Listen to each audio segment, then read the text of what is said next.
శరీరము రొట్టె ద్రాక్షరసంలో పాలు పొందడానికి కొన్ని వాక్య హెచ్చరికలు పొందుతాం. అది ముఖ్యం.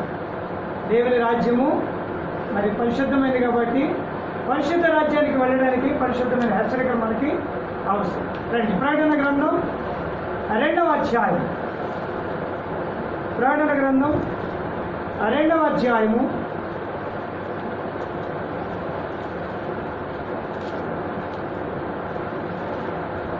18వ వచనం నుండి 23 వచనాల వరకు ఒక తుయతైర సంఘములకు వచ్చిన సంగతులు ఉన్నాయి.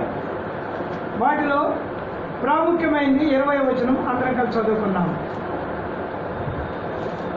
ప్రకటన 2:20. అయినను నీ మీద తప్పు ఒకటి నేను మోపవలసి ఉన్నది, ఏమనగా తాను ప్రవక్తని చెప్పుకొనుచున్న యెజబెలు స్త్రీని నీ ఉండనిచ్చుచున్నావు, జారత్వములు చేయటకును విగ్రహములకు బలి ఇచ్చిన వాటిని తినటకును అది నా దాసులకు బోధించుచు వారిని మోసపరచుచున్నాను. తుయతైర సంఘం చాలా మంచి సంఘం. 1వ అధ్యాయంలో 7 సంఘాలు ఇక్కడ ఉంటాయి. 10-11 వచనాల్లో ప్రభు దినముందు ఆత్మవిషయం ఉండగా గోరుధ్వని వంటి గొప్ప స్వరము నీవు చూచున్నది పుస్తకంలో రాసి Ephesus, Smyrna, Pergamum, Thyatira, Sardis, Philadelphia, Laodicea అని 7 సంఘములకు పోము. అంటే తుయతైర ఇటు 3 సంఘాలకు అటు 3 సంఘాలకు మధ్యలో ఉన్నటువంటి సంఘం. ముందేమో ఎఫెసు, స్ముర్న, పెర్గము అనే సంఘాలు ఉన్నాయి. వెనుకనేమో సార్దిస్, ఫిలదెల్ఫియా, లవోదికయ అనే సంఘాలు ఉన్నాయి. మధ్యలో ఉంది తుయతైర సంఘం. మధ్యలో ఉంటే కొన్నిసార్లు సంఘానికి ఉండాలి. ఇవి ఉంటేనే సంఘం అవుతుంది. ప్రేమ లేనివాడు వాళ్ళు ఏం సంఘం అవుతుంది? ప్రేమ లేకపోతే ఏమనండి, వాళ్ళు ఏదో మాటలు చెప్తారు కానీ ఆ దగ్గర ప్రేమ ఏమి లేదండి అంటారు కదా. అది దేవునికి ఇష్టం. ప్రేమ ఉండాలి. తర్వాత విశ్వాసం కూడా ఉండాలి. ఎంత విశ్వాసం ఉంటే అంత మంచి సంఘం అవుతాం, మంచి విశ్వాసం అవుతాం. మన విశ్వాసం పెరగాలి. యేసుప్రభు వారికి ఉన్న విశ్వాసం పెరగాలి. యేసుప్రభు వారికి ఉన్న విశ్వాసం ఏంటంటే ఏదైనా గొప్ప సిలువ ఉంది కానీ ఆయన సిలువనేమి కష్టంగా ఎంచదు. ఆ సిలువ వెనుకున్న ఆనందాన్ని చూస్తున్నాను. అందుకని నేను విశ్వాసములకు కర్త అయ్యాను కదా. తర్వాత ఆయన ఏం ప్రేమ ఉంది, ఎంత ప్రేమ ఉందంటే సిలువ మరణం వరకు తగ్గించుకోగలిగిన ప్రేమ ఉంది. పాపులైన వారిని, నీచులైన వారిని, ద్రోహులైన వారిని ఏమాత్రము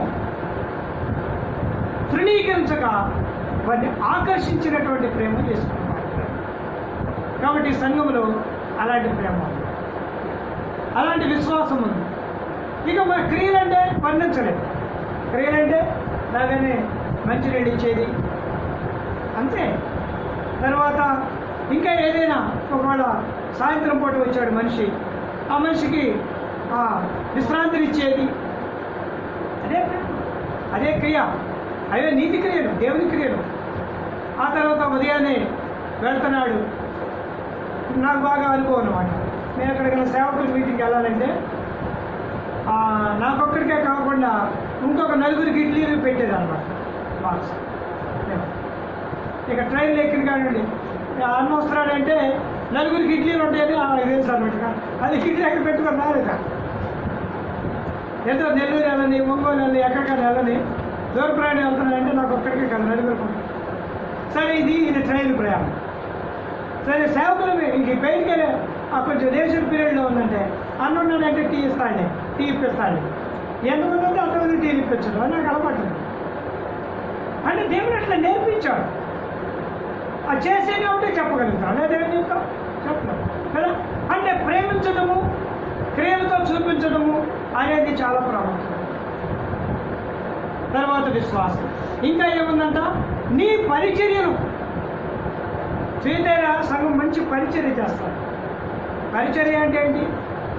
చాప తీసే దగ్గర నుండి పరిచర్య ఆరంభమవుతుంది. మందిరం ఊడ్చే దగ్గర నుండి పరిచర్య ఆరంభమవుతుంది. బాత్రూమ్లు కడిగే దగ్గర నుండి పరిచర్య, వంట పాత్రలు కడిగే దగ్గర నుండి పరిచర్య, ఆ తర్వాత కరపత్రికలు పంచేంత వరకు పరిచర్య. కరపత్రికలు పంచడం, పలు స్థలాలకు ప్రయాణం చేయడం, ఎంత కూడా పరిచర్యే. ఈ పరిచర్యను తుయతైర సంఘం బాగా ఆస్వాదిస్తూ వచ్చింది. అందుకని పరిచర్య ఇవ్వాలి. తర్వాత నీ సహనాన్ని నేను ఎరుగుతున్నాను. తుయతైర సంఘంలో ఏముందంట? సహనం. ఏం కావాలి? ఈనాడు విశ్వాసానికి ఏం కావాలా? సహనం కావాలి. సహనం అంటే ఓర్చుకోవాలి. ఒక గంట లేట్ అయింది, ఓర్చుకున్నాం. కొంత బస్సు లేట్ అయింది. ఒక రోజున 2 సార్లు మా గుడివాడలో 2 అనుభవాలు మేము చూసాం. ఒకసారి హనుమాన్ జంక్షన్లో మ్యారేజ్కి వెళ్ళాలి, ఇంకోసారి న్యూజిలాండ్ ఏదో కార్యక్రమం వెళ్ళాలి. 2 సార్లు అప్పుడు మాకు ఏదో చిన్న బండి ఉండేది, పిల్ల జల్లా ఎంతోమంది ఉండేవాళ్ళు. ఒక రోజున చోటు చాలా సేపు కూర్చున్నాం, బస్సులు లేవు, ఏమీ లేవు. అంత కంగారు పడుతున్నారు. నేను అన్నాను, యోనాకు పంపించినట్లుగా దేవుడు ఒక మంచి చేపను పంపిస్తాడు అన్నా. ఈయన చేప ఏం చేపవుతుంది అనుకుంటారు వీళ్ళు. ఒకతను డైరెక్ట్గా మమ్మల్ని దాటి ఎదురుకి వెళ్ళిపోయాడు. జీపు వేసుకొని మమ్మల్ని చూసి సేవకులు లాగుంటారు, ఇక్కడ మనం రిసీవ్ చేసుకుంటే బాగుందని ఎదురుకెళ్ళి వెనక్కి తిరిగి వచ్చారండి. అక్కడికి 5 రోజులు తీసుకుని అట్లాగే గూడెవాడ మందిరం వేల ఒకసారి అట్లాగే ఆ సేవకుడు అది డ్రైవరు వాళ్ళ ఇంటికి వెళ్ళి వస్తానండి, జీప్ వేసుకొని వెళ్తా ఇంటికి వెళ్తారు. మమ్మల్ని చూసి అన్నోళ్ళు ఎక్కడ ఉన్నారు, వీళ్ళు కూడా అక్కడికే కావాలి, జంక్షన్ 2 ఎక్కడ మమ్మల్ని తీసుకొని ఉంటారు. అంటే సంగతి ఏంటంటే సహించాం. దేవుడు పంపుతాడు, ఏదో దేవుడు పంపుతాడు, ఏదో బస్సు పంపుతాడు. వెయిట్ చేస్తూ ఉన్నప్పుడు పంపించినటువంటి అనుభవాలు. ఒకసారి మేము ప్రకాశం జిల్లా మోదే అది వదిలేస్తాము, ఏదో ఒక ఊరు గుర్తులేదు, ఊరు గుర్తురాదు. ఆ మండలం పేరేందమ్మా? ఆళ్ళూరు నుండి వెళ్తున్నాము, వేరే మండలంలో ఆగాము. అక్కడ నుండి లోపలికి వెళ్ళాము ఊరు. ఎలా వస్తే వెళ్ళాము. ఆ రాత్రి సుమారు చెప్పాము. ఒక అతను బైక్ వేసుకొని ఆయన దారి ఇటు వెళ్ళాల్సినప్పుడు మాకేసి వచ్చేసాడు. ఆయన దారి నెలకు వచ్చాడు బాబు. వచ్చి దారి మర్చిపోయించారు, నేను వెళ్ళాల్సిన ఊరు దారి చూపిస్తానని మా ఇద్దరిని ఎక్కించి కూడా చూపిస్తాను. సో అట్లాగా ఎక్కి అలాగే ఆయన తీసుకుని చూపించాను. కాబట్టి ఇవన్నీ కూడా ఎందుకు ఈ జ్ఞాపకాలు చేస్తున్నామంటే సహనము అనేది అవసరం. కోర్చుకుంటే దేవుడు ఏదో ఒక దారి ఇస్తాడు, ఏదో దారి చూపిస్తాడు. మనం కష్టపడుతుంది మన బాధ. అందుకని ఇవన్నీ కూడా తుయతైర సంఘానికి నీ క్రియను, నీ ప్రేమను, నీ విశ్వాసమును, నీ పరిచర్యను, నీ సహనాన్ని నేను ఇన్ని ఎరిగిన తర్వాత ఏమైపోయిందంట, నీ మొదటి క్రియల కంటే నీ కడపటి క్రియలు ఎక్కువైనవి కూడా అని దాన్ని డెవలప్ చేసుకుంటూనే వెళ్ళింది సంఘం. ఎక్కడ వెనకంజ వేయకుండా వెళ్ళినటువంటి సంఘం మాట చెప్పాలి.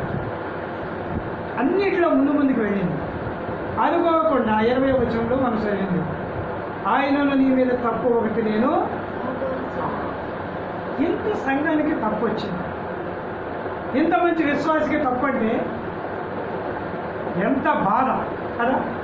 ఇంత మంచి సంఘానికి నీ మీద తప్పు మోపుతున్నాను అంటే ఎంత బాధ. ఏంటో తప్పు అంటే యెజబెల్ అనే ప్రవక్తిని, అంటే యెజబెలు రాణి. వాస్తవంగా ఆ యెజబెలు బయలుదేవతలకు విగ్రహారాధనకు సంబంధించినటువంటి వ్యక్తి. అనుకోకుండా తుయతైర సంఘంలో యెజబెల్ లాంటి లక్షణాలు ప్రవేశించాయి. అందువల్ల తప్పు మోపబడవలసిన అవసరం తెచ్చింది. ఏంటా యెజబెల్ లక్షణాలు చూద్దామా? 4 చూస్తాం, త్వరగా చూస్తాం. 1వ రాజుల గ్రంథం 16వ అధ్యాయం. 1వ రాజుల గ్రంథం 16వ అధ్యాయం వచనము చూడండి దయచేసి. 31 నెబాతు కుమారుడైన యెరోబాము ఆ, జరిగించిన పాపక్రియలను అనుసరించి నడుచుకొనుట స్వల్ప సంగతి అనుకొని అతడు సీదోనియల రాజైన ఎఫ్ఐలు కుమార్తె అయిన యెజబెలును వివాహం చేసుకొని బయలుదేవతను పూజించడానికి మొరకుచున్నాను. ఆహాబు గురించి రాయబడిన మాట ఏంటంటే ఈమె సీదోనీలకు సంబంధించిన వ్యక్తి. సీదోనీలు అంటే శపింపబడిన కనాను కుమారుని యొక్క వంశం. ఆదికాండ పుస్తకం 10వ అధ్యాయంలో వాడు చూస్తాం మనం. ఆదికాండ పుస్తకం 10వ అధ్యాయము 15వ వచనం నుండి చూస్తే అదంతా కూడా కనాను శపింపబడినటువంటి సంతతిలో ఉంది. సీదోనీలు అంటే సొదొమ గొమొర్రా మనుషులు, దుష్టులైన మనుషులు. ఇప్పుడు ఆ దుష్టులైన మనుషులలో పుట్టినటువంటి వ్యక్తి ఎట్లా ఉంటారు? 6 నెలలు సావాసం చేస్తే వాడు వీళ్ళైపోతారు కదా. పెద్ద కష్టమేం కాదు. రోజు ఆమెతో అయ్యే మాటలు మాట్లాడితే ఒక 4-5 నెలల తర్వాత వచ్చి ఏంటి ఆ మాటలు నేర్చుకున్నావేంటి అంటారు. వీళ్ళు అర్థమైందా? రోజు ఆ వంట మాట్లాడు అయ్యే వచ్చేస్తాయి ఇక కదా. కాబట్టి సిదోను ప్రాంతంలో పుట్టింది కాబట్టి యెజబెలు దుర్మార్గురాన్ని చేసుకున్నాడు ఆహాబు. ఇప్పుడు ఆహాబు ఎట్లాగా? ఆహాబు కూడా దుర్మార్గుడు అవుతాడా లేదా? ఎట్లా అయ్యాడో చూడు. అమ్ముడు పోయాడంటే ఏకంగా 1వ రాజుల గ్రంథం 21వ అధ్యాయంలో తాను అమ్ముడు పోయినోడని రాయబడింది. తన గురించి తను తాను అమ్ముకున్నవాడు అంటారు. 21వ అధ్యాయము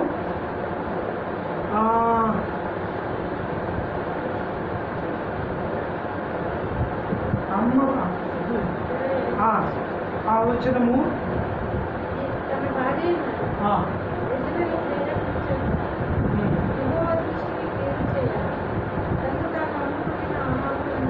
ఇరవై 25వ వచనం చదివారా? తన భార్య అయిన యెజబెలు ప్రేరేపణ చేత యెహోవా దృష్టికి కీడు చేయ తను తాను అమ్ముడు పోయాడు. అంటే నీతిమంతుడైన ఇశ్రాయేలు రాజుని సీదోనీల రాజు అయినటువంటి అతని కుమార్తె అయినటువంటి యెజబెలు పాపానికి అమ్మివేసింది. ఏంటి అమ్మటం అంటే నాబోతు పొలాన్ని ఆక్రమించుకోమంది. 21వ అధ్యాయం అంతా అదే.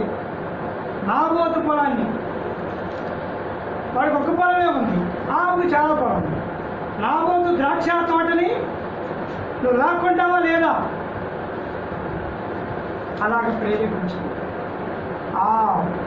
అంటే యెజబెలు ఎలాంటి దుర్మార్గురాలు మనం చూస్తాం. ఇతరుల్ని పాపంలోకి పడగొట్టేంత వరకు, పాపము చేయించేంత వరకు, నాబోతును చంపించేంత వరకు, మరణము హత్య గావించబడేంత వరకు వదిలిపెట్టినటువంటి దుర్మార్గం. కాబట్టి ఇంత మంచి సంఘములో ఇలాంటి లక్షణాలు వచ్చినాయంటే ఎవరైనా నమ్ముతారా? దుర్మార్గులు అయిపోయారు, అలాంటి పాపులు అయిపోయినాయి, నరహంతుకులు అయిపోయినాయి, అబద్ధికులు అయిపోయినాయి, మోసయుక్తమైన. కాబట్టి ఇది పెద్ద కష్టం. యెజబెలు అనే చిన్న పేరు గొప్ప పాపానికి చిత్రీకరణ అయింది. చిన్న పాపం మానవుని ఎంతైనా పత్రం చేస్తుంది. బలాయికులకు వస్తున్న మనకు ఇది చాలా ప్రాముఖ్యమైన హెచ్చరికగా ఏర్పడుతోంది. మొట్టమొదట సీదోనీల సంబంధి, రెండవది ఆహాబును ప్రేరేపించినటువంటి దుర్మార్గురాలు, మూడవది బయలు ప్రవక్తలకు ఆరాధికురాలు. అక్కడ రాయబడింది కదా 16వ అధ్యాయంలో ఆమె రాయబడింది. ఏమని రాయబడింది? ఆమె బయలుదేవతను పూజించడానికి బ్రొక్కుచుండెను. బయలు ఆరాధికురాలు, విగ్రహారాధికురాలు. విశ్వాసి జీవితంలో ఉన్న మనకి కొన్నిసార్లు తెలియని విగ్రహాలు లోపలికి వచ్చాయి. కొన్నిసార్లు అది పొలం అవ్వచ్చు, ధనం అవ్వచ్చు, స్నేహం అవ్వచ్చు, బంధుప్రీతి కావచ్చు. ఇవన్నీ మనకి విగ్రహాలుగా ఉండకూడదు. అందరూ ఇవన్నీ కావాల్సినవి. వీటిలో ఏది తీసేసేది లేదు. పొలం కావాలి, ధనం కావాలి, స్నేహం కావాలి, బంధువులు కావాలి. వాడి విగ్రహాలు అయితే పెద్ద కష్టం. వాడి విగ్రహాలు అయితే ఏమవుతుందో తెలుసా? దేవుని విలువైనటువంటి సమయాన్ని వాళ్ళకి వెచ్చించాల్సి వస్తుంది. ప్రార్థించే సమయంలో నిన్ను ప్రేమించే స్నేహితురాలు వచ్చినప్పుడు నువ్వేం చేస్తావు? అప్పుడు ప్రార్థన మానేసి ఆమెతో కూర్చుంటావు, ఇక కబుర్లు మాట్లాడుతూనే ఉంటావు. ఇక ఆమె ఇక్కడ ఈ పక్కన మొదలుపెట్టింది, ఇక ఎక్కడికి వెళ్తుందో తెలియదు. ఇక చెబుతానే ఉంటుంది. కొంతమందికి దేశం అంతా కావాలి, వాళ్ళు ఇక్కడ కూర్చొని దేశం అంతా కబుర్లన్నీ వాళ్ళకే కావాలి. మన సంగతిలో మనం చూసుకుందాం అని అనుకోరు. ఆ వంట అట్టంట ఏమంట ఇట్టంట ఏమంట ఇవన్నీ అవసరమా? ఖాళీగా ఉంటే ఇవన్నీ ఇక దేశం అంతా తిరిగి వచ్చి లాస్ట్కి మళ్ళీ ఈ మాటలే రేపు గొడవకు తీసుకో. ఏమి ఎంతసేపు మాట్లాడి ఇవన్నీ ఊరుకుంటుందా? ఏమన్నా ఆమెతో చెప్పింది. ఇవన్నీ ఎవరు చెప్పారు నీకంటే ఫలానా? నా గురించి ఆమె ఎందుకు చెప్పింది? ఎంత గొడవ అయింది? కబుర్లు చెప్పుకునేటప్పుడు బాగా ఉంటుంది, గొడవ వచ్చినప్పుడు అప్పుడు అసలు సంగతి తెలుస్తుంది. ఏమో ఎంత మంచిదని నేను చెబితే నేను వెళ్ళి అక్కడ చెప్పినా ఎక్కడ వచ్చింది వీళ్ళకి వైరం, వాళ్ళకి వైరం. కాబట్టి ఎందుకు ఈ చాలా సంగతులు చెప్తున్నా అంటే బయలుదేవత అనేది అలాంటిది, విగ్రహం. అది దేన్ని కానీ ప్రభు కంటే ఎక్కువగా ప్రేమించినా అది మన ప్రాణాలకు గురే, మన ఆత్మీయ జీవితానికి నష్టమే. చక్కగా నీ పని నువ్వు చేసుకో, నీ కష్టమేదో నువ్వు పడు, నీ జీవితాన్ని కొనసాగించు. ప్రభుత్వం ఈనాడు ఇదే పరిశుద్ధులకు తగినటువంటి అంటే బయలు ఆ యెజబెలు వచ్చిందని చెప్పడానికి ఎట్లాంటివి అవుతాయి? దుర్మార్గత వస్తుంది, దుర్లాభం వస్తుంది, రకరకాల అపేక్షలు వస్తాయి. ఒక రకంగా చెప్పాలంటే ఇతరులని అమ్ముడు పోయేటట్టు చేస్తాయి, నష్టానికి కష్టానికి అమ్ముడు పోయేటట్టు. 2వ రాజుల గ్రంథం 9వ అధ్యాయం. 2వ రాజుల గ్రంథం 9వ అధ్యాయం. తన కుమారుడు అహోరాము గురించి రాయబడిన మాట. అంటే కొడుకుల్ని పిల్లల్ని సరిగ్గా పెంచడం చేతకానటువంటి దుర్మార్గత ఆమెకు దాగి ఉంది. 9వ అధ్యాయం వచనం చూడండి. అయితే యెహోరాము సిరియా రాజైన హజాయేలుతో యుద్ధం చేయుచుండగా సిరియనుల వలన తాను పొందిన దారులు అవన్నీ వద్దమ్మా, అవన్నీ వద్దు, నేను చెప్తానమ్మా.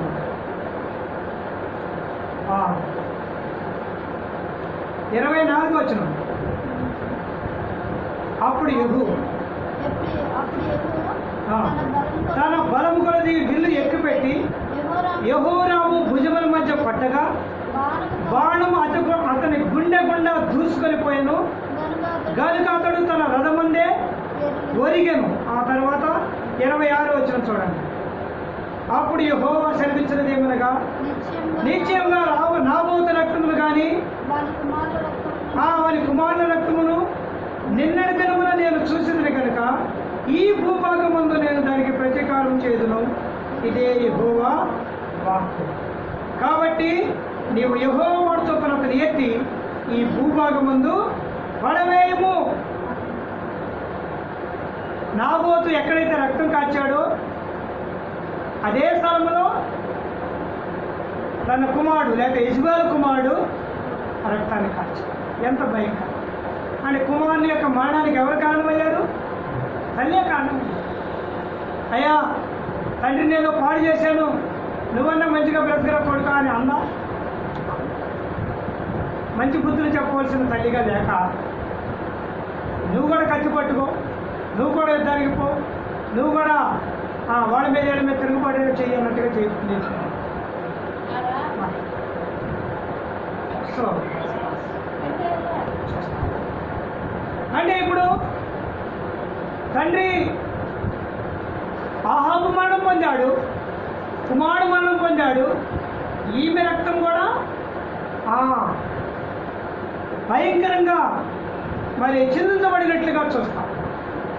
వీటన్నిటి సంగతులు ఎందుకు చూపిస్తున్నామంటే సంఘం అనేది ఏ ప్రేమనైతే దేవుడు మనకిచ్చాడు, ఏ క్రియలనైతే మనకిచ్చాడు, ఏ విశ్వాసం అయితే మనకిచ్చాడు, ఏ సహనాన్ని అయితే మనకి ఇచ్చాడు, ఏ పరిచయం అయితే మనకి ఇచ్చాడు, దాన్ని కాపాడుకోకపోవడం అనేది యెజబెలును తీసుకురావడం. 2వ రాజుల గ్రంథం 9వ అధ్యాయము 22వ వచనంలో ఈమె అన్ని రకాల అలవాట్లను నేర్పించిందంట ప్రజలు. చూడండి దయచేసి 2వ రాజుల గ్రంథం 9వ అధ్యాయము 22వ వచనం.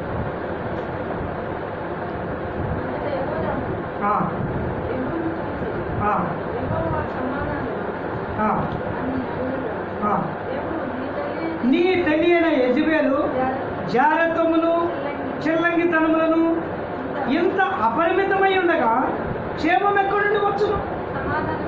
చాలు. నీ తల్లి జారత్వం, చిల్లంగితనాలు, విగ్రహారాధనలు ఇది చేస్తుంటే క్షేమం ఎక్కడ వస్తుంది? అంటే దేశంలో క్షేమం లేకుండా చేసింది. మనమున్న స్థలంలో అనేకులకు క్షేమం కలగాలి, అది దేవుని చిత్తం. ఇరుకుల వారికి క్షేమం కలగాల, ప్రాంతంలో ఉన్న వారికి క్షేమం కలగాల, అనేకులకు క్షేమం కలగాలి. ఇది దేవుని యొక్క పరిపూర్ణమైన ఏర్పాటు. చాలా పర్యాయాలు యెజబెలు స్వభావంలో ఉన్నప్పుడు ఈ చిల్లగితనం, ఈ జాగ్రత్తలు లాంటి ఈ పాపభూయిష్టమైన కార్యాలు మనలో ఉన్నప్పుడు ఇతరులకు క్షేమం కాదు. ఏమంటారు? ఇది ఎక్కడ వచ్చారో బాబు, మనకి ప్రశాంతంగా ఉన్న మనకి ఈ వచ్చి అంతా నాశనం చేశారు అంటారు కదా. ఇప్పుడు జాగ్రత్త పడదాం. దేవుడు యెహూని రాజుగా అభిషేకించడానికి పంపించిన యవనస్తుడితోటి చెప్పిన మాట ఏంటంటే యెజబెలు ఇంటి మీదకే వెళ్ళమని. 2 రాజుల 9వ అధ్యాయము 7వ వచనంలో అంటాడు, కాబట్టి నా సేవకులైన ప్రవక్తను హతము చేసిన దాన్ని బట్టి, యెహోవా సేవకులను హతము చేసిన దాన్ని బట్టి యెజబెలుకు ప్రతీకారం చేయనట్లు నీవు నీ యజమాని అహాబు సంతతి వారిని హతము చేయము. యెహూను రాజుగా అభిషేకించడానికి ఈమెం చేసిందంటే దేవుని సేవకులను, దేవుని ప్రవక్తలను చంపేసినట్టు మనిషి. అందుకే యెహూ రాజుని అక్కడికే వెళ్ళమన్నారు. చాలా పర్యాయాలు అంటే దేవుని సేవకుల క్షేమం కోరితే అక్కడ మనకు క్షేమం ఉంటుంది, దేవుని ప్రవక్తల క్షేమం కోరితే మనకు అక్కడ క్షేమం ఉంటుంది. వాళ్ళని కానీ క్షేమంగా చూడపోవటం అంటే చంపటమే. అర్థమవుతుందండి? దేవునికి ఇవ్వవలసిన మహిమ మనం ఇవ్వకపోతే దేవుని చంపినట్టు ఒక మాట. దేవుని సేవకులకి చేయాలంటే అవ్వన్నాడేంటంటే మీ శత్రువులను ప్రేమించమని కదా. మీ శత్రువులు ఆకలి కొంటే వాడికి అన్నం పెడితే వాడి నెత్తి మీద నిప్పులు కుంపడి పెట్టినట్టుగా ఉంటున్నాడు. అంటే అదే నేను ఇంత ద్రోహం చేస్తే నన్ను ఎంతగా ప్రేమిస్తున్నా ఈ మనిషి. చూసారా? అన్నం పెడితే నిప్పులు కుంపడి పెట్టినట్ట. మనం ఆ పని చేయము, రాగానే మనమే నిప్పులు కుంపడి పెడతాం. ఒకళ్ళు నేను చూస్తూ ఉంటాను, ఒకళ్ళు మనకేం సంబంధం ఉండదు. మనం అక్కడ వెళ్ళగానే అవన్నీ గుర్తు చేసుకొని మన మీద చెబుతూ ఉంటారు. ఎందుకు చెబుతారో వాళ్ళకి అర్థం కాదు. వాళ్ళకి ఏమో శత్రుత్వం జరిగిపోయింది, ఏదో పొరపాటున వాళ్ళు మన స్నేహితులు, వీళ్ళు మన స్నేహితులు. ఇప్పుడు ఇక అవన్నీ ఒక జ్ఞాపకం వస్తాయి. జ్ఞాపకం వచ్చి ఆయన తిడుతుందో కాదు, మన తిడుతుందో తెలియదు. ఇక మొదలు పెడతా ఉంటుంది. ఆ రోజంతా జరిగింది, ఇట్లా జరిగింది, నేనేం చేయాలి, నాకేం తెలుసు. సో ఇలాంటి పరిస్థితులు ఇప్పుడు కుప్పడి పెట్టవద్దు. వాళ్ళకి ప్రేమను పంచిపెట్టు, ఆహారం పంచిపెట్టు, ఆత్మీయతను పంచిపెడితే అప్పుడు వీళ్ళని అందుకని ఆలోచించుతుంది. ఏమైనా ఆలోచిస్తా, అయ్యో నేను ఇంత ఆమెకు ఇంతసేపు నేను తిట్టినా సరే నాకు ఎంత ప్రేమ చూపించింది. కాబట్టి స్నేహితుల సోదరి, ఈ ఉదయకాలపు వేళ యెజబెలు లక్షణాలు ఎట్లాంటి అర్థమవుతున్నాయా? ఇవన్నీ సంఘంలో చేరితే ఇంకా ఆయన ఇచ్చే బహుమానాలు, కిరీటాలు చాలా ఉన్నాయి, దీన్ని వర్ణించలేము. ఆ మాట మాత్రం ఇచ్చేసేసి ముగిస్తాను. ప్రకటన గ్రంథం 2వ అధ్యాయము 26-27 వచనాలు. వాటి నుండి మనం బయటకు వస్తే ఇచ్చే ప్రతిఫలం అన్నమాట. 23వ వచనం లాస్ట్లో ప్రతిఫలం ఇస్తానంటాడు. ఏంటి ఆ ప్రతిఫలం అంటే 26వ వచనం, నేను నా తండ్రి వల్ల అధికారం పొందినట్లు జయించుచు అంతవరకు నా క్రియలు జాగ్రత్తగా చేయడానికి జనుల మీద అధికారము, జనుల మీద అధికారం వస్తాం. యెజ్బేలు మనలో లేకుండా దేవుడు మనలో ఉంటే, దేవుని క్రియలు మనలో ఉంటే మనం అధికారం పొందిన వారైనా. ఆ తర్వాత 28వ వచనం, మరియు అతనికి వేకువ చుక్క నక్షత్రాలా కొంటాం, ప్రకాశిస్తాం. ఏ ఊరు వెళ్ళినా, ఏ స్థలంలోకి వెళ్ళినా మనం చూసి ఎంత బాగుందండి మనిషి, ఎంత మంచి మాటలు మాట్లాడుతుందండి, ఎంత మంచి భావాలతో ఉందని వేకువ చుక్కలాగా చూస్తాం. తరువాత ఇంకేంటంటాడు, ఇంకేమంటాడు, ఇనుప దండముతో వారిని ఏలుకో, గొప్ప ఏలిక మనకి ఇస్తాము. అదే 27వ వచనం, అధికారం ఇస్తాము, ఇనుప దండంతో ఏలుతారు. ఉమ్మడి పాత్రను పగలగొట్టినట్టు ప్రతి పరిస్థితిని పగలగొట్టుకుంటూ మనం వెళ్తాం. ఎంత గొప్ప ధైర్యం, ఎంత గొప్ప ఆనందం, ఎంత గొప్ప విజయ జీవితం మనకి ఇస్తున్నాడు. యెజ్బేలు లేకపోతే అధికారం మనది, యెజ్బేలు లేకపోతే ఇనుపదండం మనది, యెజ్బేలు లేక పరిస్థితులన్నింటినీ విరగొట్టుకుంటూ వెళ్ళేది మనమే. యెజ్బేలు లేకపోతే వేకువ చుక్కలాగా ప్రకాశించేది కూడా. ఏ స్థలంలోకి వెళ్ళినా మనము దీవించబడిన వారుగానే కనపడతాం. ఎస్తేరు అంటే నక్షత్రం, ఎస్తేరు లాగా భవిష్యత్తు ఎస్తేరు గురించి ఈసారి మాట్లాడుతున్నాం. అలాంటి కృప ప్రభు మనకు అనుగ్రహించిన గాక, పరిశుద్ధ పనులు ప్రవేశించడానికి ప్రభు మనకు సహాయపడుతుంది.